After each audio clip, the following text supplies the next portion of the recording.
आज का ये बजट इंटरिम बजट तो है ही, लेकिन ये बजट इंक्लूसिव और इनोवेटिव बजट है। इस बजट में कंटिन्यूटी का कॉन्फिडेंस है।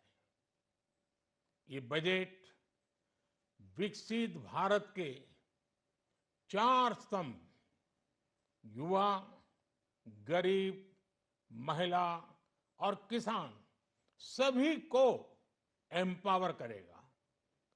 निर्मला जी का ये बजट देश के भविष्य के निर्माण का बजट है। इस बजट में 2047 के विकसित भारत की नींव को मजबूत करने की गारंटी है।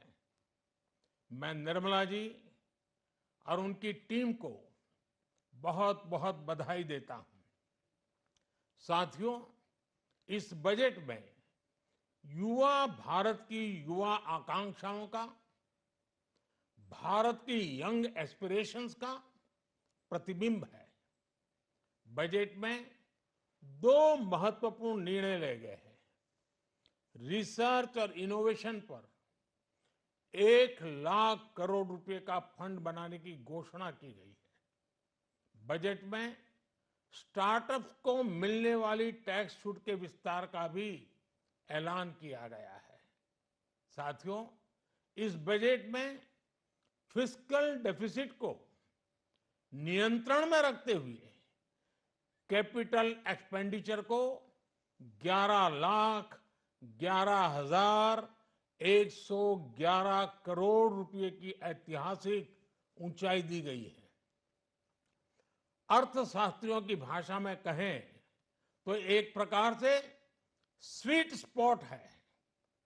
इससे भारत में 21वीं सदी के आधुनिक इंफ्रास्ट्रक्चर के निर्माण के साथ ही युवाओं के लिए अनगिनत रोजगार के नए अवसर तैयार होंगे।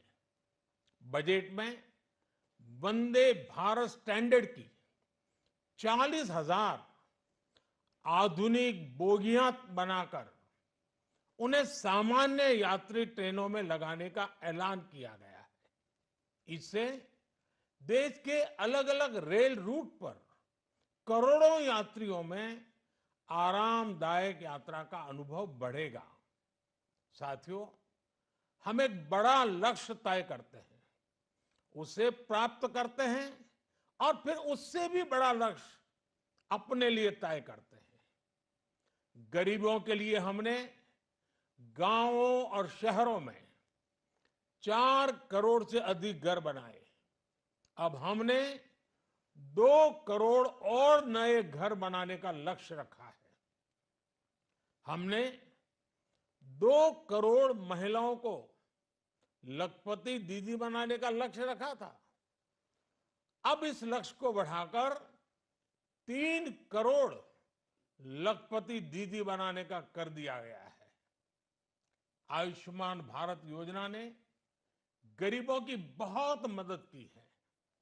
अब आंगनवाड़ी और आशा वर्कर, उन सबको इस योजना का लाभ मिलेगा। साथियों, इस बजट में गरीब और मध्यम वर्ग को एम्पावर करने, उनके लिए आय के नए अवसर बनाने पर भी बहुत जोर दिया गया है। रूफटॉप सोलर अभियान में 1 करोड़ परिवारों को सोलर रूफटॉप के माध्यम से मुफ्त बिजली प्राप्त होगी। इतना ही नहीं, सरकार को अतिरिक्त बिजली बेचकर लोगों को 15 से 20 हजार प्रति वर्ष की आय भी होगी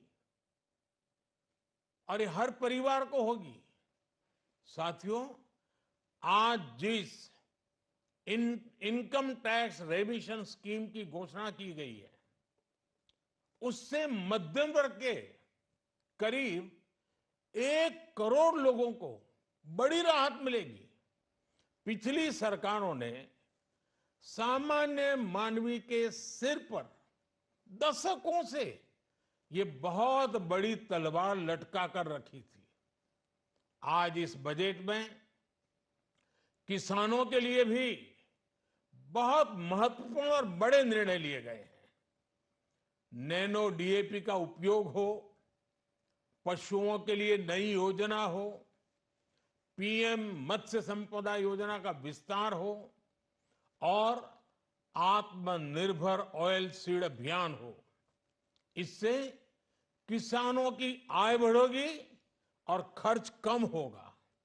मैं एक बार फिर सभी देशवासियों को इस ऐतिहासिक बजट के लिए शुभकामनाएं देता हूं। बहुत बहुत धन्यवाद।